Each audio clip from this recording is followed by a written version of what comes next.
Metro Ordinance 2.68.030 that the actions of this board are appealable to the Chancery Court of Davidson County. I will now entertain a motion to conduct a meeting by electronic means as stated in Roman numeral 3. Do I hear such a motion? So moved. This is Katie. Mm-hmm. Kate moved. Katie seconded. All right. All in favor, please say aye. Aye. All right. Moving then to the minutes. Any additions or corrections to the minutes? If not, I will entertain a motion to approve. Robert Owen to approve. Robert, motion to approve. Do I hear a second? Katie Varney second. Katie, second. All in favor, please say aye. Aye. Aye. All right. Library Director's report. Okay, I have just a few items. We have a very full agenda. I sent you the good news that Metro has lifted the hiring freeze for open positions, and we are launched in and starting to move our position requests through Metro. We already had a few queued up for special requests, and those are moving through the process, and the others will move through the process as well. It will take several months before we get up to strength, but we have started. And I think the good news is that since a number of these positions are the same classification, that when we're interviewing, we'll be able to interview from a hiring pool for a number of positions at one time rather than just individual positions. So hopefully it will go quickly. Last week, we had our meeting with Metro Finance regarding the budget and our requests, made our case for the different budget enhancements. It was really hard to get a sense from that meeting where the administration was going, but I did feel like we had a good meeting and they were listening to us.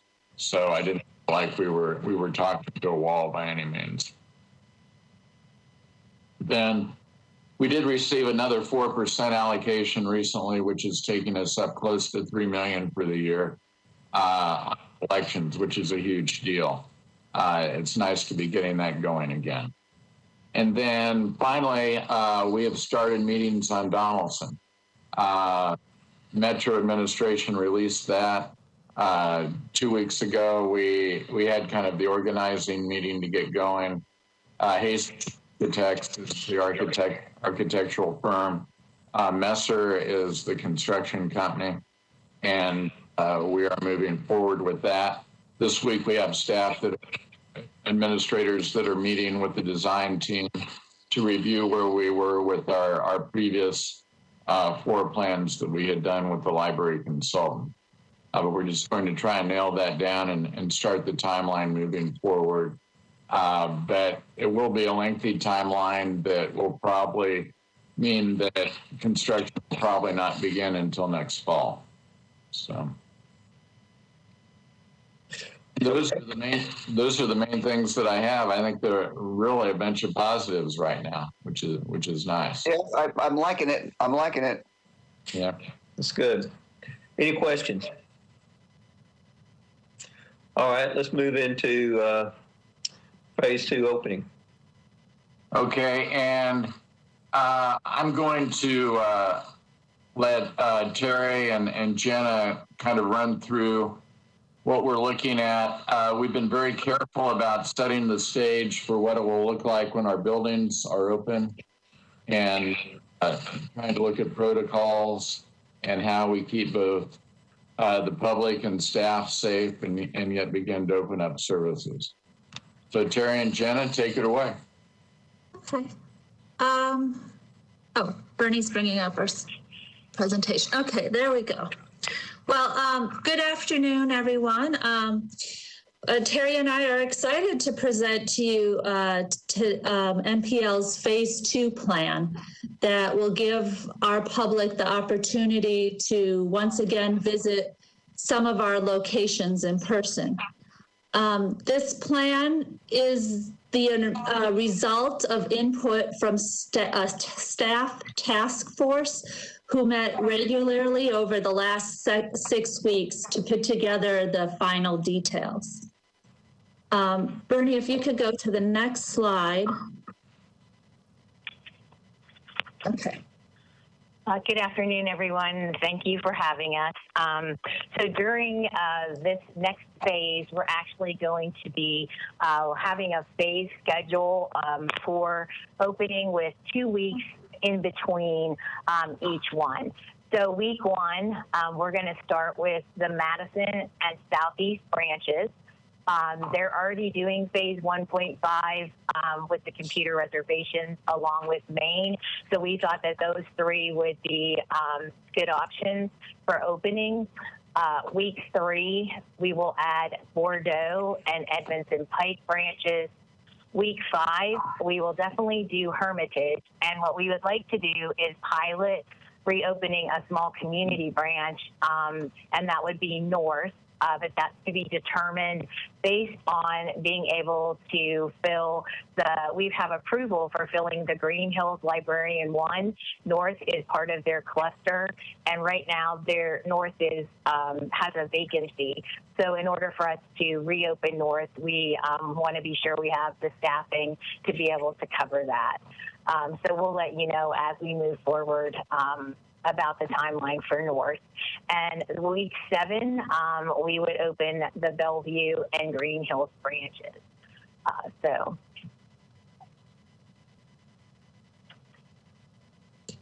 Is there a reason for this staggering from the week? What's the logic behind doing it in stages like this rather than just opening everybody at the same time? That's a good question, Robert. So we actually have 32 vacancies in branch services. So what we're doing is we've received approval for some of those vacancies, and so we're going to proceed, so that we are making sure that we can keep, the curbside services going at all of the other locations, as well as then opening for phase 2 with this schedule. It will also give us an opportunity to be able to, we put together a plan, and what we found with curbside and phase 1.5 is that we did, the plan we know is always flexible, and we make adjustments as we go. So that's why we decided to go with this plan. And Ken, I don't know if you want to add anything else, because I know that we had talked about doing it this way. When is week 1? Well, that was going to be the big reveal, but what we were shooting for was March 31st as being the date we begin. So we would have 4 branches open by the end of April. Correct. And 9 branches open by the end of May. Correct. Okay. Yeah, Terry hit the highlights of why we're phasing this in, and both of those. First of all, we want to make sure we're doing it safe. I think we thought this through very well, and secondly, we just don't have the capacity to throw all of these open at one time until we've in some of these open positions. Okay. Are we coordinating with that?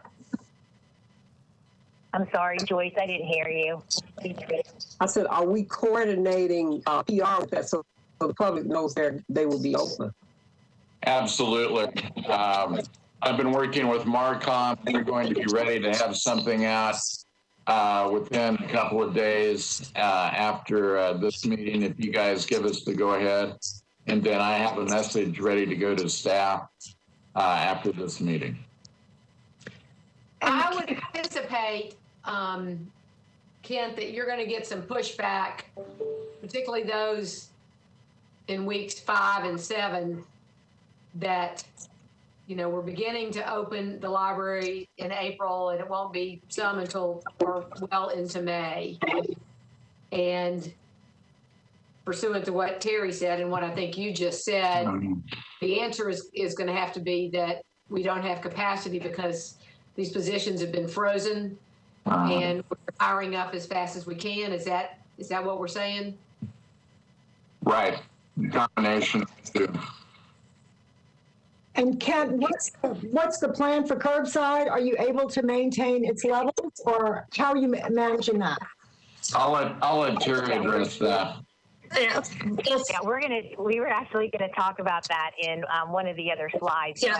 But what we're doing for curbside is that we will continue with curbside because this is phase 2, and we're not back to all of our services being offered in this phase. So we have decided that we're going to continue to offer curbside. And the only one that I'm not sure about is Green Hills at this point, because it is literally taking, their volume is so great that it's taking all 40 hours a week of all their staff to actually provide curbside. And so what we implemented Curbside Communicator, which is the texting tool that hopefully is going to help with that. The nice thing about Bellevue and Green Hills being at the end of this group is that we will be able to see how curbside, we don't know how many people are going to continue to use curbside at this point since we didn't offer it pre-pandemic. So we thought this would be a really good way to be able to gauge, who's going to be using curbside. If we get to Green Hills and we feel like we can't do it all the hours they're open, what we may have to do is do like 10 to 12 and then, 2 to 4. But our goal is really during this phase is to see if we can make sure we continue curbside. That'll also be true of keeping it at the 5 community branches that are currently doing it. And then, hopefully by the time we would move into phase 3, we would know whether or not we received the additional positions that we've asked for curbside. Sounds like a good plan. Yeah, I might suggest that Terry and Jenna have really thought this through, and I think they're going to get a lot of your questions by the time they're through with the PowerPoint. And it might be kind of hold the questions until the end if you have additional ones. Okay, Bernie, you can go to the next slide.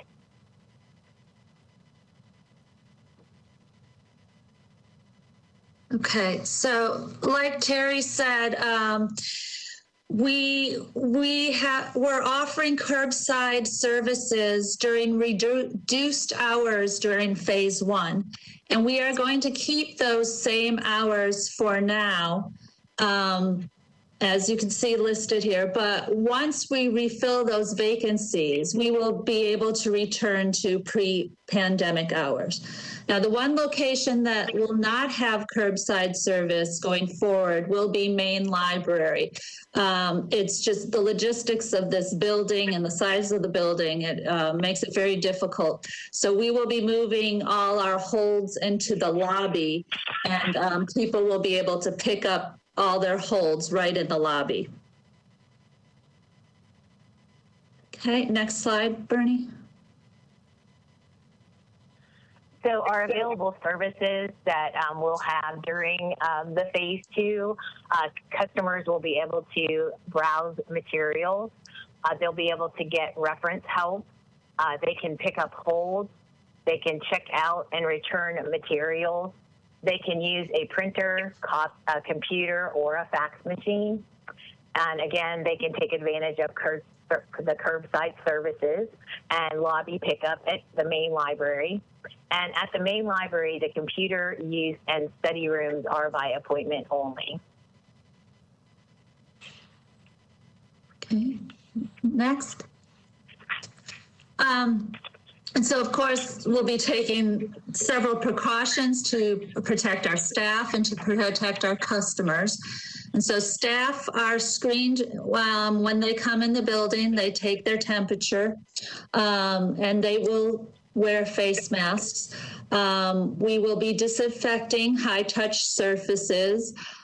Service desks all have those acrylic shields to put a barrier between the staff and the customers. We have hand sanitizer all over our buildings, available in multiple locations. Our staff will be monitoring for social distancing capacities. We have figured out the capacities for areas of our buildings, and they will be counting and monitoring that we are not exceeding those capacities. And we have already rearranged all our furniture to allow for social distancing. You said the staff will be screened. What would the staff screening consist of? That's taking their temperature when they come in the door, and the staff do that themselves. It's a self-screen. And of course, the health questions, they are asked to not come into work if they have any of those symptoms that are related with COVID. Okay, Bernie, next slide. So what we're asking customers is to not visit if they don't feel well, or if they've been exposed to someone who has tested positive for COVID-19. The second thing is that we ask them to wear a mask at all times, except for ages 2 and under. We ask that they maintain social distance and that they not linger once their library business is complete. Because we're not going to ask somebody to leave, if they are staying longer. But what we will need to do is monitor in case we are getting to our capacity number, so that we'll have, one person coming in and another going out as that happens. We're going to use an app on our iPads to be able to know what number are in the library, number of people in the library in real time. Okay, next. Okay, so there are some services that will not be offered in phase 2, but they will become available in future phases. And that includes all our in-person programs and groups, our meeting rooms, tours, the study rooms at the branches, and then the copiers or change machines. Just touching money is not something we want to try to avoid for now. And then the toys, games, climbing structures, video games, all those things that are interactive with a lot of touching, they will not be available to begin with.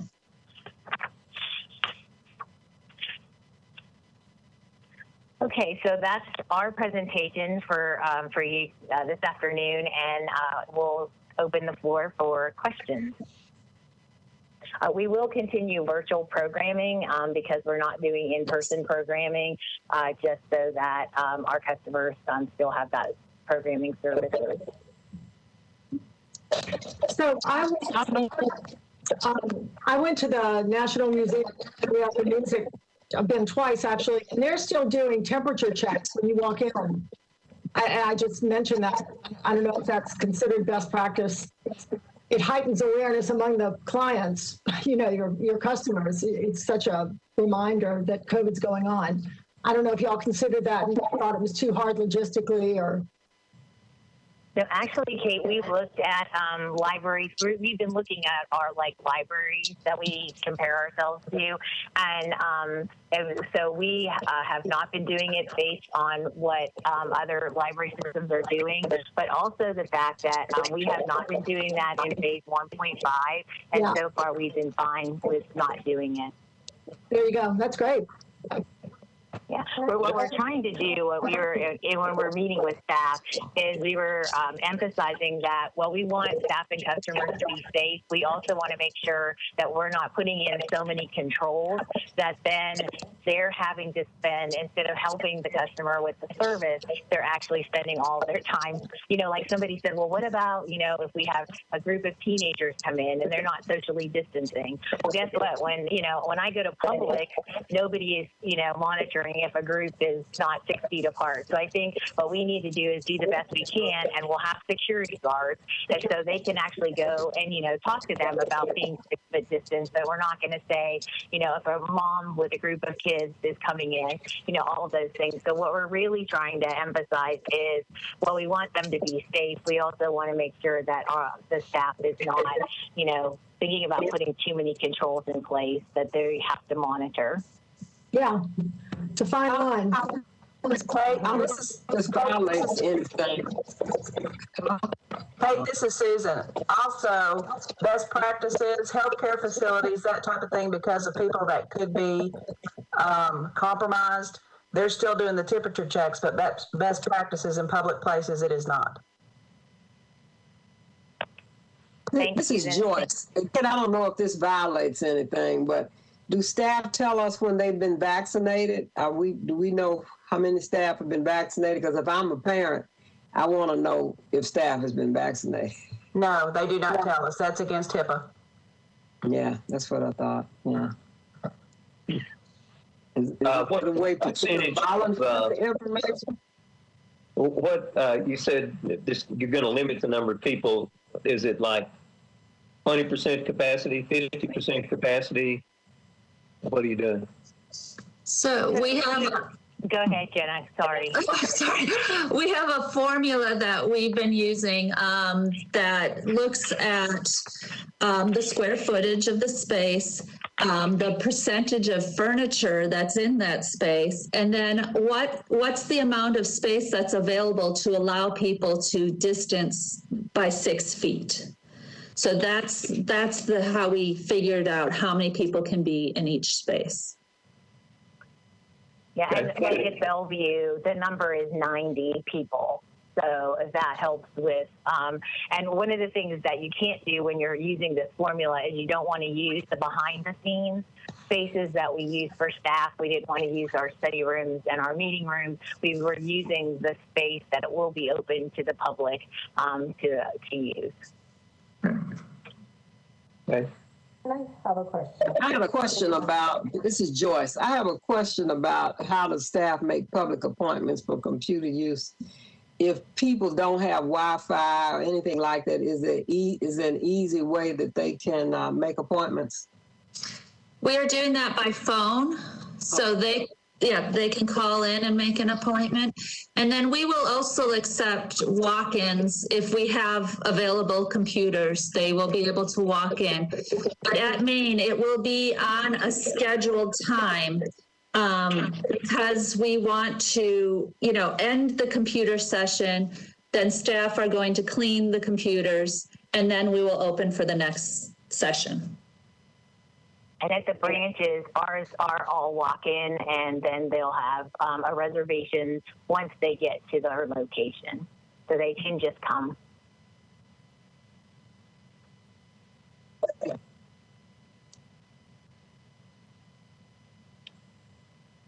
Okay, any other questions? And I guess you're going to be continually reevaluating this as you go along. If the vaccine rolls out quicker than we think, I mean, what are you thinking now about the rest of the branches? So April, May, so it would be, are you thinking then you'll open the rest of the branches in June or July, or what are you doing? Keith, I think the biggest challenge is going to be having enough staff to do it. Yeah. Okay. I will be surprised if we have enough staff on hand to really go wide open before later this summer. I think we'll be looking at the vaccine as well, certainly. We're also watching the new strains that are going on, but, if the vaccines continue and we're able to restaff, I could see us being fully open by the end of the summer.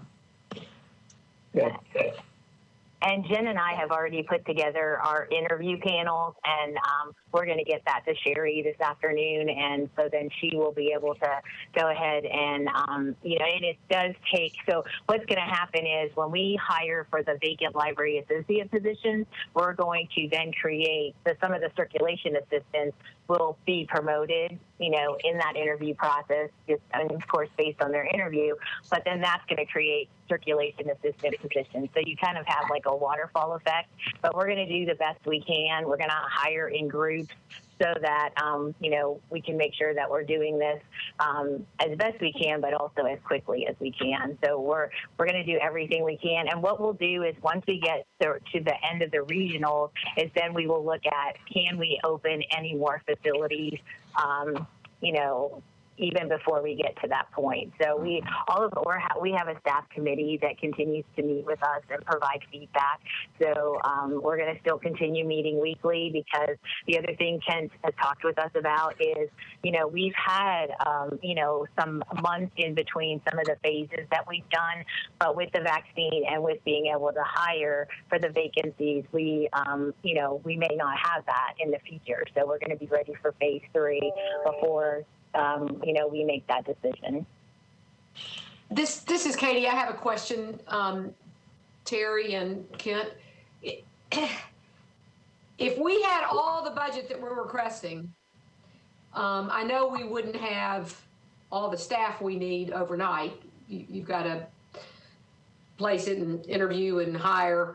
But if we knew we had full budget, would we be able to do a ramp up faster than what's outlined? I wouldn't want to. I think we need to phase it in just because of the processes and watching how the interactions go with the public.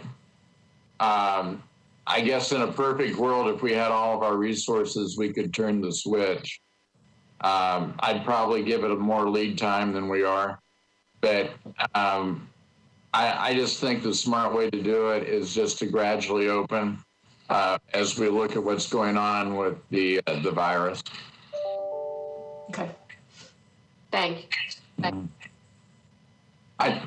One of the things I might add here before we close the discussion is I think it's important to remember that, as Terry mentioned, that this process was developed by with Terry and Jenna and the frontline managers that were going to be participating with input from public services staff. And in addition to that, again, as I mentioned a few meetings ago, we're not on the cutting or bleeding edge on opening our buildings. I continue to be fascinated by the number of libraries that have been open since last summer. And so we're able to build a lot on the knowledge base that those locations have and best practices. So I think we're in a pretty good place on this, or we wouldn't be proposing it to you. All right. Well, Terry and Jenna, thank you. Obviously, y'all have done a lot of detail. I just have one other thing, if I could, Ken. It's sort of like preemptory. I hope that somebody could reach out to the council persons, where the branches are, so they'll know what's going on in case they get calls, or even all of them, in case they get calls and say, well, why in my branch? Right. Just preemptory. And they answer the question, and those questions don't come to you. I'm sure we'll get some of that no matter what. But I know that Allison and Ed and the Marcom team are being careful about the way we're messaging this. And I will certainly be careful, or not careful, but just fully inform what the challenges are as we're trying to get these open.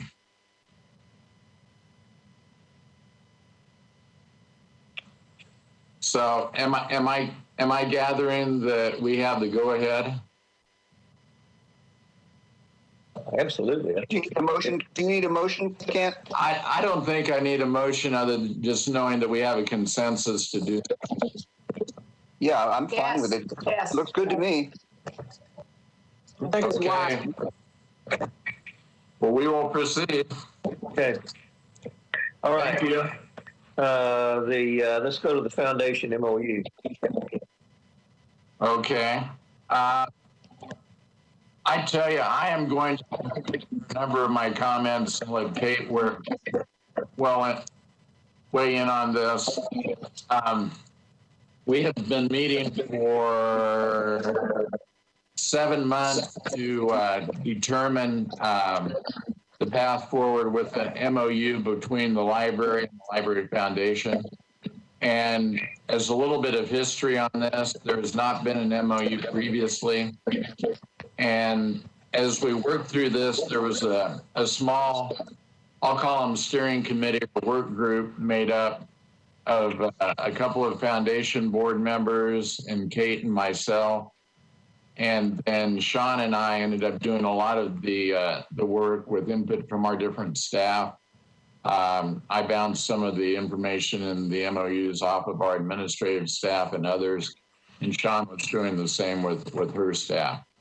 But the goal in this first round was to come up with a MOU that provided us a baseline as we move forward with this. As it ended up, a lot of it ended up being focused on communication, which is probably a good thing. A lot of our communication between the library and the Library Foundation had become institutional and cultural more than formal. And what we've tried to do is formalize some of the communication patterns that are going on, the interaction between the boards, and making sure that there is more familiarity between the library board and the foundation board. I think one of the interesting discoveries in this whole process has been that really there's somewhat of a lack of awareness, I think, on the part of foundation board members what the library board does and its role. Joyce is nodding her head, and I think we found that. But overall, I think it's a good first step. I think there are a few things in it that we would like to have gotten to, but it really just didn't seem like in this first round we needed to wade into some of those maybe harder discussions.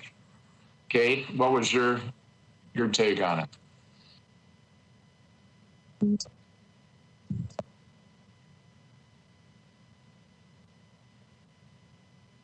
Kate, it looks like you're still muted. I know. There you go.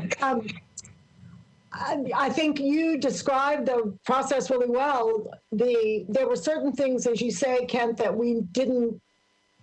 There didn't seem to be a will to get to approach, and part of that is the fundraising and the relationship between the foundation's fundraising and how those funds are distributed to the library. And I broached that a number of times, and this consensus was that this was a great first sort of operating agreement between the two organizations, and we'd work through the others. But I do think there was a lot of great work done in conversations on the foundation side, understanding the needs and some of the history, because the people on the boards have changed over time, and there was a need to review that and bring everybody up to a level. The foundation's orientation process needs to be reworked, because they really, you assume that people understand things in ways that they don't really. So it's, the work's just beginning, really.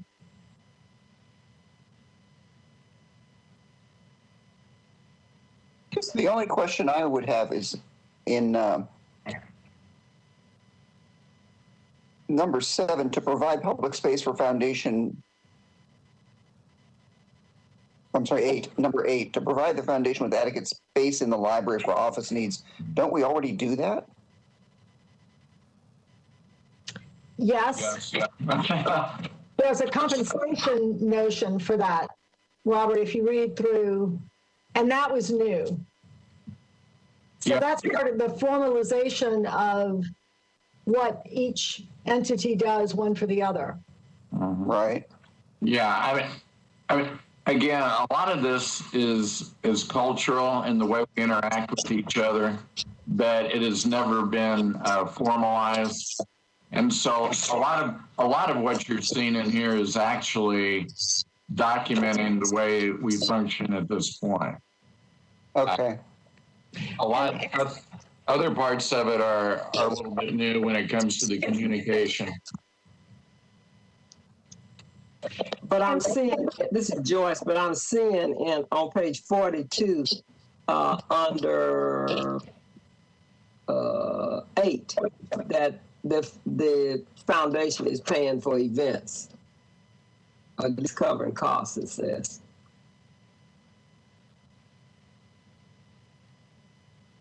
case right now? It is, I believe the statement is according to the schedule, and it's pretty minimal. There's another piece in there that has to do with corporate sponsors and how much they get without charge and how much they have on a sliding scale.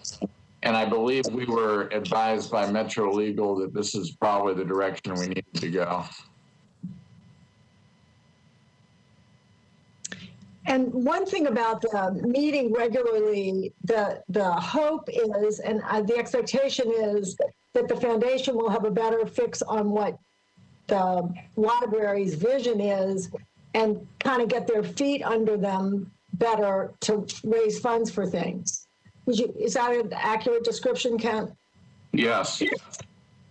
Yes. So we understand Kent's vision better to raise to it. But it never says anywhere that the two boards will ever have a joint meeting, does it? I believe we took that out, but there still is a reference to the boards meeting together, and we left that a little bit more open-ended and leaving it on Sean and myself to make sure that that happens. This is going to sound like a really dumb question, but I don't know the answer to it. The library board is appointed by the mayor's office. How does one get on the foundation board? That's not appointed by the mayor, right? Right, they recruit, and the foundation board actively recruits. They focus on a number of things, including fundraising ability, interest in the library, corporate breadth in the community. There's also more of a focus on diversity and inclusion for the board. I think those are the main things. Kate, you've been on both sides of what would you think? Well, Joyce, you have two, and Kate too. But I think it's a fundraising board, so that needs to be where they start. And then the other variables that you mentioned certainly are weighed. But there's a committee that takes recommendations from other board members, Robert, and tries to sort of strategically build a board that will work well for the foundation. This is Joyce. Right. I'm currently serving. It was really a governance question about the library board governs the library and the foundation board governs the fundraising, right? Well, I think that's right, Robert. And I will tell you that early in the process, there needed to be some clarification of that. Gotcha. And Robert, this is Joyce. I'm serving on the nominating committee. And Kent just said there's greater attention to diversity on that because of the way Nashville is changing. And also I know we're looking at companies that are in Nashville, but also trying to get people in those companies to commit to putting minority people on the board from those companies who are moving up in those companies.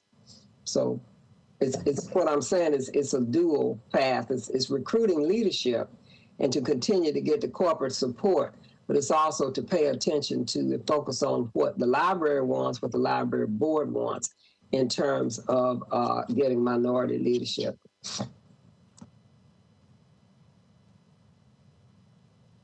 And can you hear me? This is Adriana. I have a question.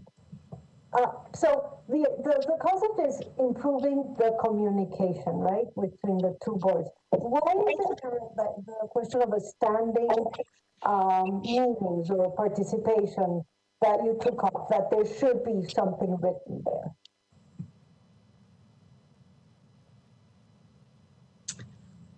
Kate, I'm looking at you. I'm not sure I heard the entire question. I couldn't hear all that. Well, I think Adriana's feeling that there is a need to articulate a meeting between the two boards. Did I hear you? Yeah, you can't hear me well. I have to then check. Can you hear me now? Yes, I can. It is like if the whole concept is improving communication, right? That's one of the things. Why isn't they said there's no standing meetings or how are we really establishing the path of communication? But that's and over the 7 months, I can't really respond specifically to that. I think there's an imbalance because there are 35 people on the foundation board and there are, 7 or 9 of us here. So maybe to do it on a rotating basis where people from the foundation are part of these board meetings and gain some insight that way. And I think it would be appropriate if this board felt like that was a valuable addition. Is it not expected that this board might have some comments and changes and suggestions that you could take back? Absolutely. We had a discussion around this item in both the working group and in a smaller group that was working on the final version of this, and we left it a little bit open just because there were so many foundation board members. And the statement down here that says, I was looking under the communication piece, to open communication, and what they had was under 3 there, it says all board members will be encouraged to attend a board meeting of the organization. And initially, encouraged, I believe, was not in there. So recognizing how many board members there are on the foundation, rather than try and have one board meeting where they both met together, or requiring everybody to do that, we put encouraged in. The other piece that isn't something we can't get around and work with, and we can just process it, but anytime our board meets, has 2 or more people there for work related to the library, then we have to do sunshine laws and the notifications on the meetings.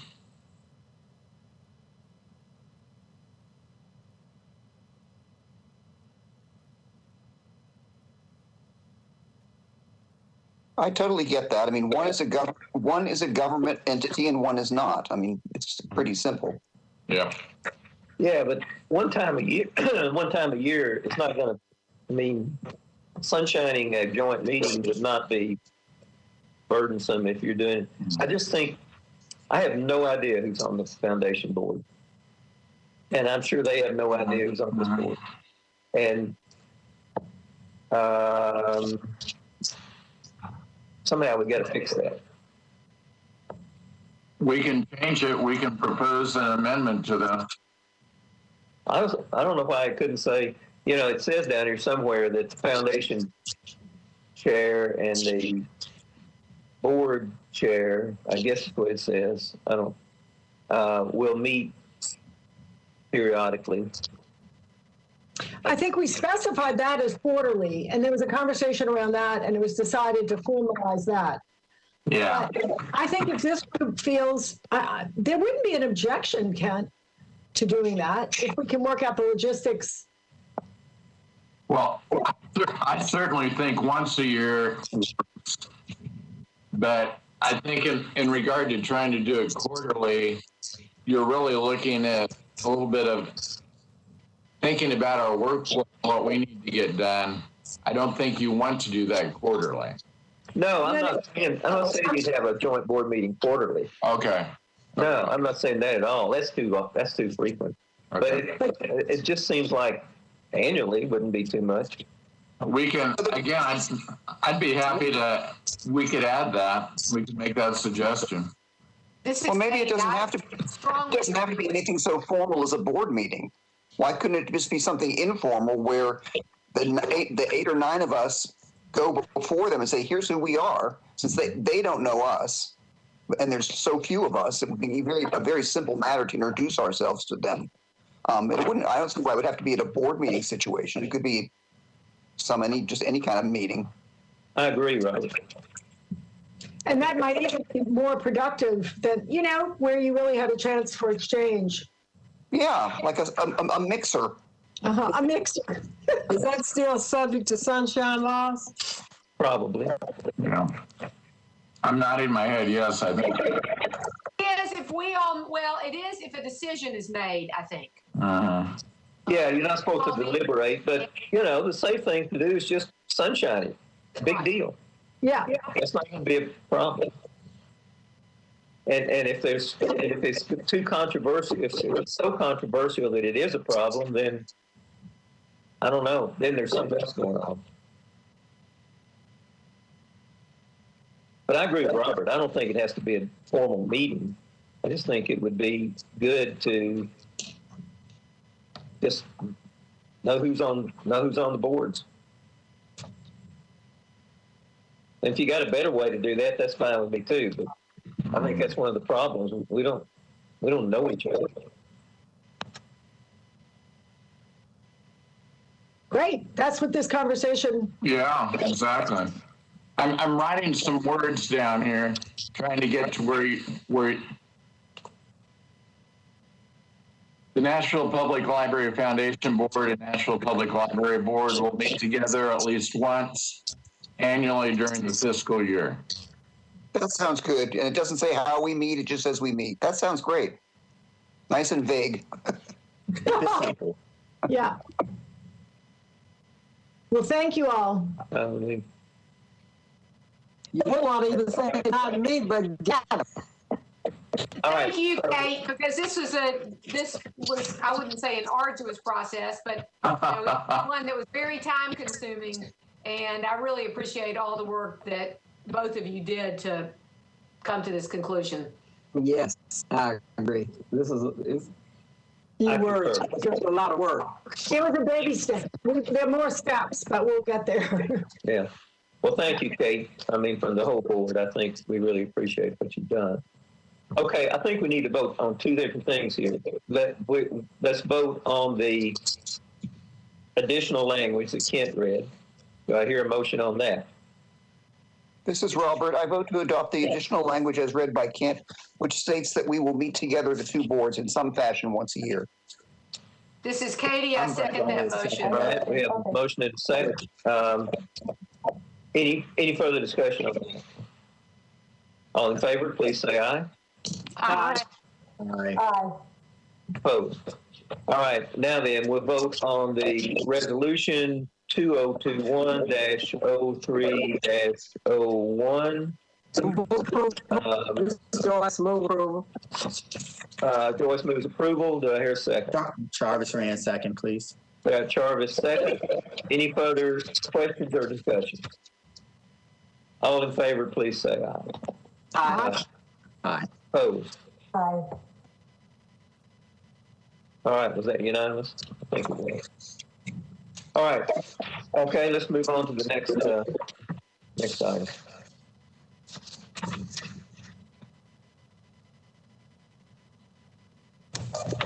I'm bouncing around in my document online here.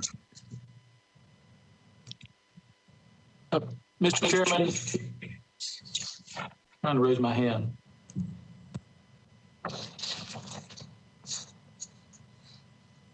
Did somebody say something? Yeah, Mr. Chairman, this is Metro Council. I know I didn't hear any opposing votes, but under the governor's orders, we're required to conduct roll call voting for action items. Okay. So, all right. Bernie, can you call the roll? I guess you need to vote roll call on both items. Roll call on both items? That's correct. Okay.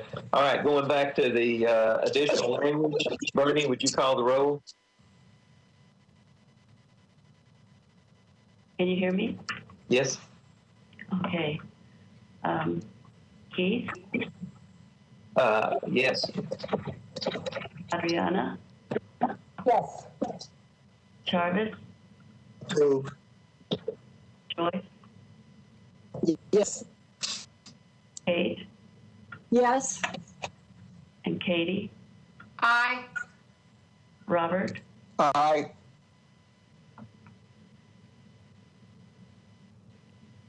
Is that everyone? Is that it? Yes. Bernie? Okay. then we have the motion and second. We just need to vote on the resolution itself. So call the roll again. Keith, Yes? Adriana, Yes. Jarvis, Yes. Joyce, Yes. Kate, Yes. Katie, Aye. and Robert. Aye. All right, Keith, back to you. All right, thanks. Okay, let's move then to the next item of business, which I don't have in front of me, but It's the WIC renewal. It's just a housekeeping thing. The current agreement expired. We just need to renew it as far as using the WIC, using our facilities for the WIC classes. Yeah, Liz is here. I don't know if she had any comments for this. Good afternoon, everyone. I'm happy to provide additional background if anybody wants it. I'm also happy to answer questions or let you all proceed to a vote, whatever you would like. I think this is fairly straightforward. I don't think that it's just something we're already doing that we just need to renew. Exactly. all right. Just a second, let me get back. I will say the differences between the previous MOU and this MOU are really just addresses for branches that have new branches that have been constructed or what have you, like Bellevue and Southeast. Okay, do I hear a motion? Motion to approve, Robert, Resolution 2021-03.02, the mobile WIC renewal. I would second that motion. Motion from Robert, seconded by Jarvis. Any questions or comments? If not, call the roll. Bernie? Keith, Yes. Adriana, Yes. Jarvis, Yes. Joyce, Yes. Kate, Yes. Katie. I'm sorry, Katie, I couldn't hear you. Katie, aye. Yes. Thank you. Robert, Aye. All right, then moving to the next item. Moving to Limitless libraries. Limitless libraries. Yep, Stephanie has the next three. Good afternoon. So the Limitless Libraries MOU is simply a 5-year renewal. There is no change at all to the agreement. The current one expires in June of this year. And so this is, again, just a renewal for the next 5 years. This is approval of the MOU with Limitless Library. All right. Katie, I want to second it. Sorry, Joyce, I wanted to jump in there and move it. That's okay. I'll just second. All right. We have a motion and second. Very successful program. Got to keep it going. Any questions or comments? If not, call the roll. Keith, Yes? Adriana, Yes. Jarvis, Yes. Joyce, Yes. Kate, Yes. Katie, Aye. Robert, Aye.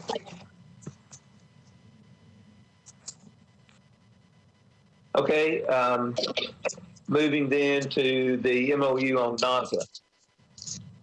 Again, this is just a renewal for the next 5 years. There are no significant changes to the document. And so this is effective through February 28th, 2026. Okay. Any questions or comments on this? Do I hear a motion? So moved. This is Kate. Kate makes the motion. Do I hear a second? I second it, Adriana. Adriana seconds it. Bernie, call the roll. Keith, Yes. Adriana,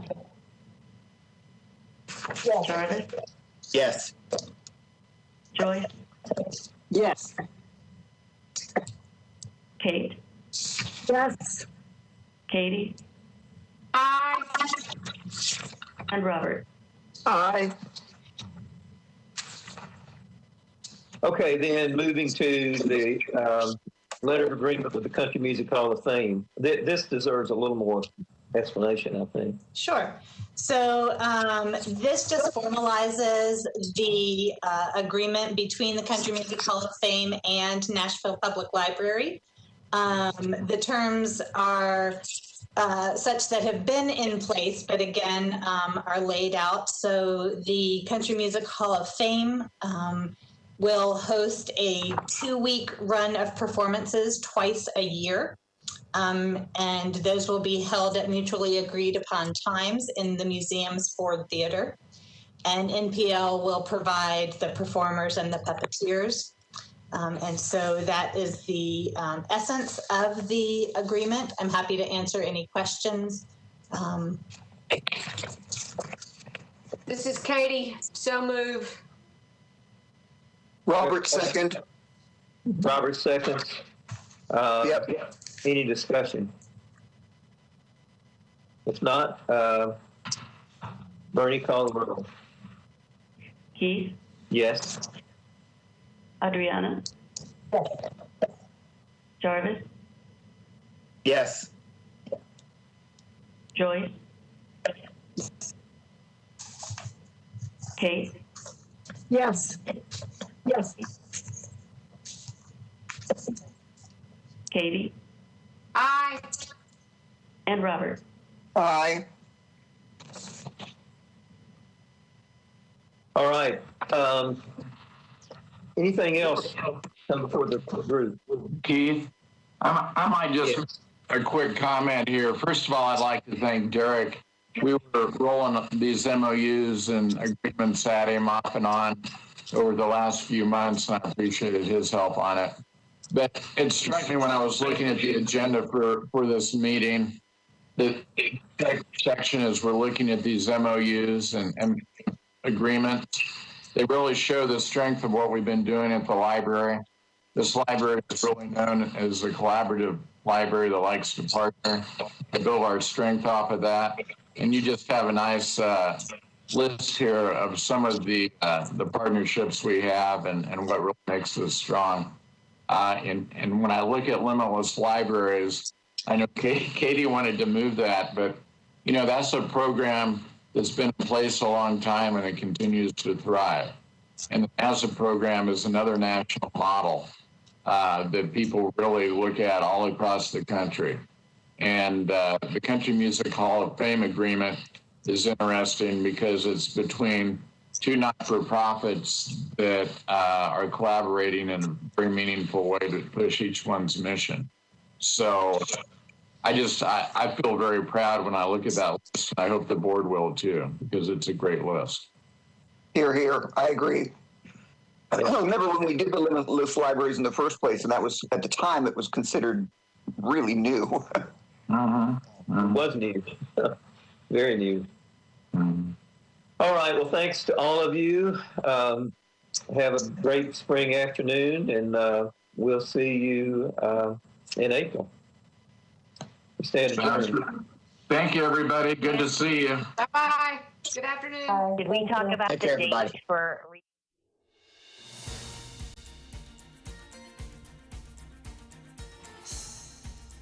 This has been a service of the Metro Nashville Network. If you would like to see this presentation again, or for more information about this and other programs, visit nashville.gov.